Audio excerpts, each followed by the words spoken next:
So I recently discovered a photo that blew my mind like a cherry bomb in a gourd. It is about the early history of the Duncan yo-yo. And if you're a Bandalorist, that's somebody who collects yo-yos, you are probably familiar with the story of Duncan buying the Flores Yo-Yo trademark in 1930.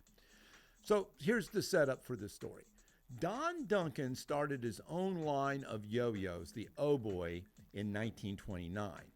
And it's always been implied in interviews from Duncan that he did not really know Pedro Flores, and his only interaction with Flores was buying his yo-yo trademark, and then subsequently Duncan made the little known Filipino toy into a household word. Pretty straightforward. However, as Columbo might say, just one more thing. Oh, listen, just one more thing. But before we do a deep detective dive, I want to let you know, as a bonus, at the end of this video, I am going to give you the definitive answer of how much Duncan paid Pedro Flores for the trademark Flores Yo-Yo. Yes, I have definitively discovered the amount. Over the years, we've heard numbers ranging from $5,000 to $300,000, which in today's dollars would have the buying power of hundreds of thousands to millions of dollars.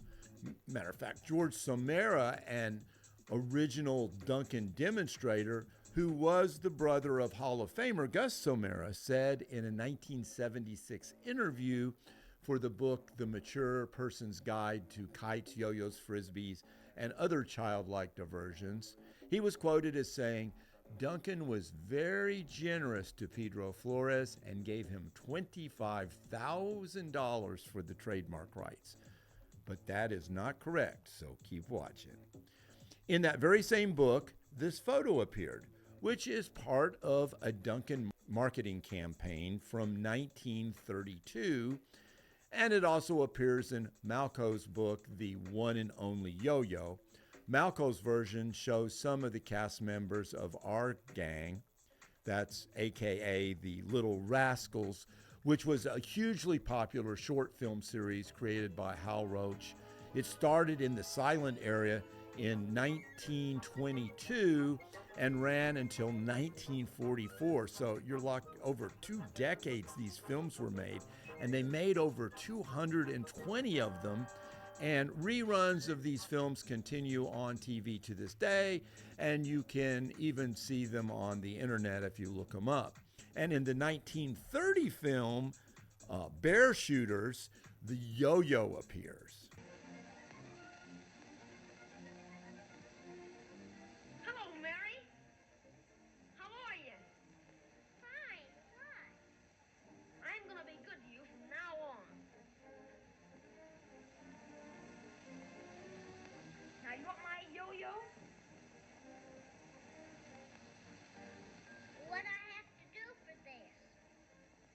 Well, you see, me and the gang, we got some important business we've got to attend to, and I thought maybe you'd take care of Weezer for me.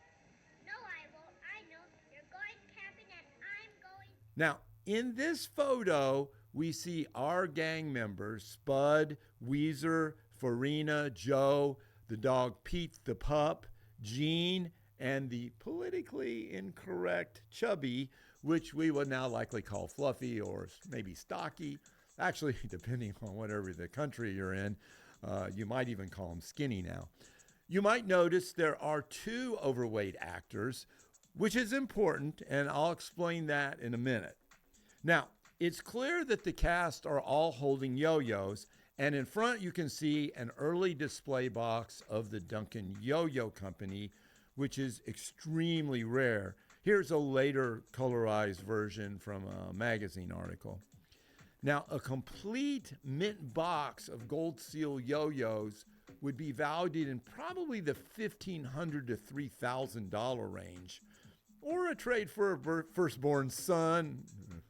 Well, I've done and rocked the politically incorrect vote again. I should have said a firstborn son or a firstborn daughter, but my omission actually could mean daughters are considered more worthy than a firstborn son in a trade, or perhaps less. I'll let the woke activists battle it out on what I meant. However, I've never seen a complete box, so it's a moot point, so don't cancel me. Anyway, a cool photo which demonstrates, in historians' mind, the first real yo-yo craze occurred in 1932, largely due to the marketing genius of Don Duncan Sr., making the obscure Filipino toy famous after acquiring the trademark, and the rest is history. However, this is not how it went down. And with this photo I'm showing you right now, I discovered this is the Rosetta Stone in the translation of the Flores Yo-Yo to the Duncan Yo-Yo. When I first saw this photo, I thought, oh my God, they took two photos the same day and we've never seen this one. And here's the shocker. Now look close at the boxes. Those aren't Duncan Gold Seal yo-yos as in the first photo. These are Flores Yo-Yo O-Boys. The Duncan's first yo-yo was a Flores yo-yo with the Duncan brand O-Boy. The name Duncan didn't even appear on the yo-yo, so no wonder Duncan coveted the trademark Flores yo-yo. He was having to sell his O-Boys as Flores Yo-Yo O-Boys. So, when were these photos taken? Surely not 1932. O-Boys were released in 1929. Now, here's where Joe and Chubby become important. Looking close at the photo, you can see Chubby has his name on the yo-yo. It turns out that Joe, who was cast as the fat kid star in the silent film era, couldn't make the cut for the talkies. And his replacement, Chubby, was cast, and this happened in 1929. They appeared in one film together in 1929, Boxing Gloves. This would also coincide with the release of the Duncan O-Boy, or should I say, the Flores Yo-Yo O-Boy in 1929. So these two guys in this picture were together only for that brief period of time in 1929. Duncan clearly didn't start the first yo-yo craze. It was in full bloom when he released his yo-yo. He jumped on a wave that was already engulfing the country. Now, I'm not going to take away the brilliance of Duncan for his recognizing the potential of the yo-yo or later marketing skills, but the suggestion that Duncan was responsible for the first yo-yo craze or making it a household name is a little bit disingenuous. So if the photos were taken the same day, but with different angles and different yo-yo display boxes, which were years apart, how the heck did that happen? Photoshop, baby. Well, not really, but the concept is the same. Negatives were edited. You can see the Duncan Gold Seal boxes were placed over the Flores boxes, the 1932 edited photo. The edited print was the only photo Duncan used for his future marketing campaigns. Now, it turns out there's an exact print of the newly discovered Flores Yo-Yo O-Boy image, and it's a snapshot in the Flores scrapbook, suggesting Flores may have even been there for the photo shoot. The thought that Duncan didn't know Flores is also bogus. In 1930, Pedro Flores, who was still doing yo-yo promotions, said he crushed Duncan in a sales campaign in the city of La Crosse, Wisconsin. Duncan Sr. then telegraphed Flores after this and hired him as his campaign manager. And then Flores worked on and off for Duncan as a campaign manager for the next 5 years. So Duncan definitely knew who Pedro Flores was. Now, you have been patiently waiting to find out how much Duncan paid Flores for the Flores Yo-Yo trademark. Drum roll, please.